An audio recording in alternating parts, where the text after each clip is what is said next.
नमस्कार, मैं सैयद मसूद और आप देख रहे हैं डीसी न्यूज इंडिया। आज हम मौजूद हैं वर्ली के डोम पर।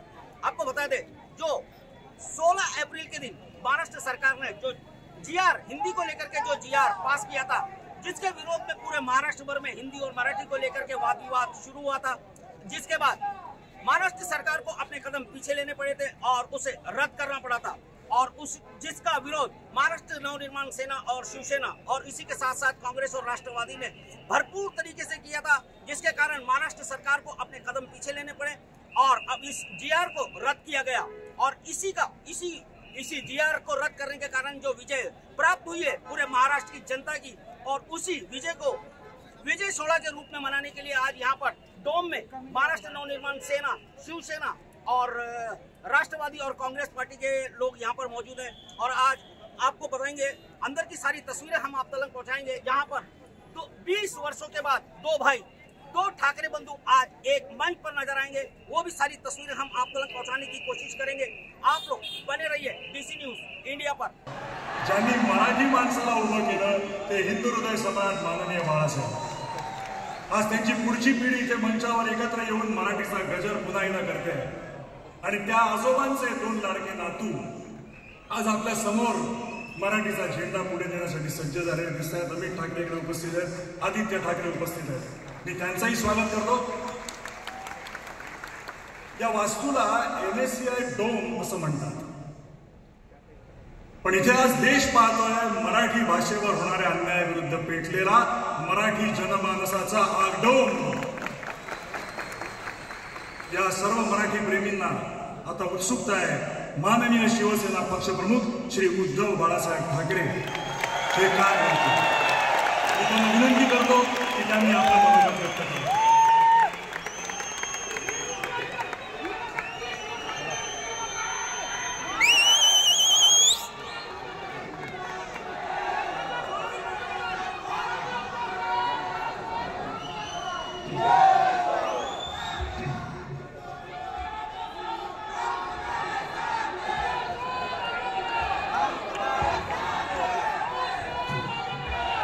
बऱ्याच वर्षानंतर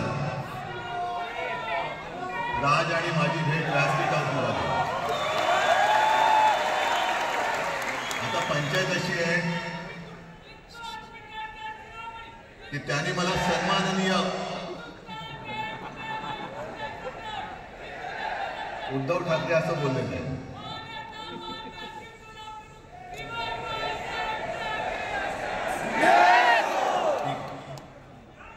आणि साहजिकच आहे की त्याचंही कर्तृत्व आपण सर्वांनी पाहिलेलं आहे।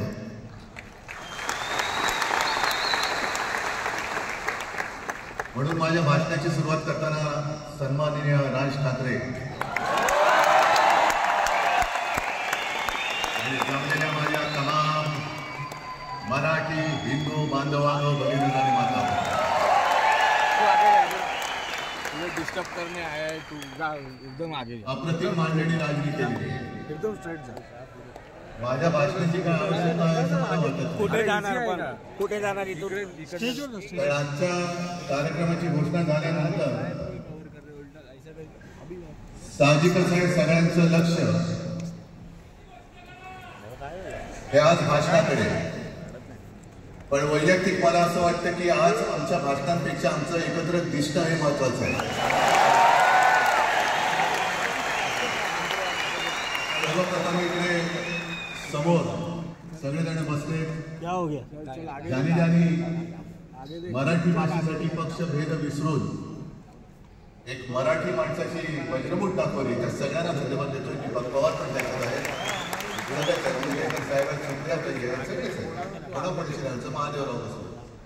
महादेवराव आपल्याला सुद्धा बरेच वर्षांनी पाहिजे। त्या वेळेला काय अंतर बी अंजान होते असं होतं। पण एक गोष्ट नक्की की आमच्या दोघांमध्ये जो काही अंतरपाठ होता तो अनाजी पंथाने दूर केला।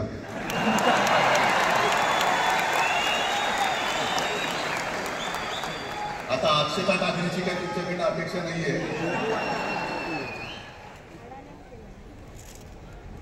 एकत्र आलोय एकत्र राहण्यासाठी।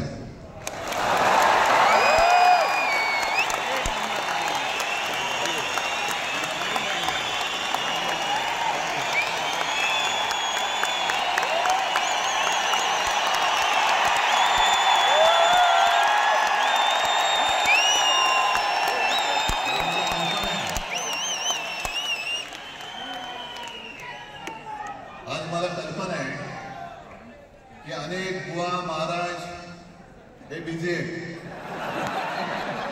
कोण लिंब कापतंय, कोण टाचण्या मारतंय, कोण गावी जाऊन अंगाने दुपारी करत असेल, रेडे कापत असतील. त्या सगळ्यांना सांगतो, या सगळ्या भोंदूपणा विरुद्ध माझ्या आजोबांनी लढा दिला होता आणि त्यांचे आम्ही वारसदार म्हणून तुमच्या समोर उभे ठाकलेलो.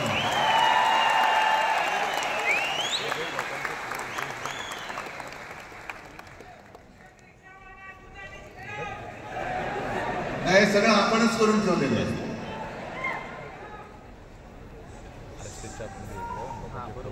भाषेवरनं जेव्हा एखादा विषय निघतो तेव्हा तो केवळ वरवरचा धरून चालणार नाही. मधल्या काळामध्ये अगदी दोघांनी, म्हणजे मी काय, राजने काय, आपण सगळ्यांनी या नतद्रष्टांचा अनुभव घेतलेला आहे. वापरायचं आणि फेकून द्यायचं. आता आम्ही दोघं मिळून तुम्हाला फेकून देणार. वापर करून घेतला. अरे डोक्यावरती जर का शिवसेना प्रमुख नसेल तर तुम्हाला ओळखत पण होतं या महाराष्ट्रामध्ये. कोणत्या भाषेत बोलत होता? अगदी राष्ट्र सगळ्यांची शाळा काढली. मला एका प्रश्नाचं उत्तर पाहिजे, मोदींची शाळा कोणती? सगळ्यात उच्च शिक्षित आहेत.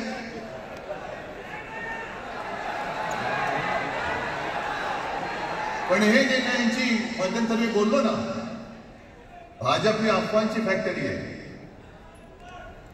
मधल्या काळात त्यांनी सुरू केलं होतं. उद्धव ठाकरेने हिंदुत्व सोडलं.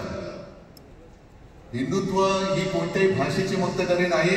आम्ही अस्सल मराठी बोलणारे तुमच्यापेक्षा जास्त कडवट कट्टर देशाभिमानी हिंदू आहोत.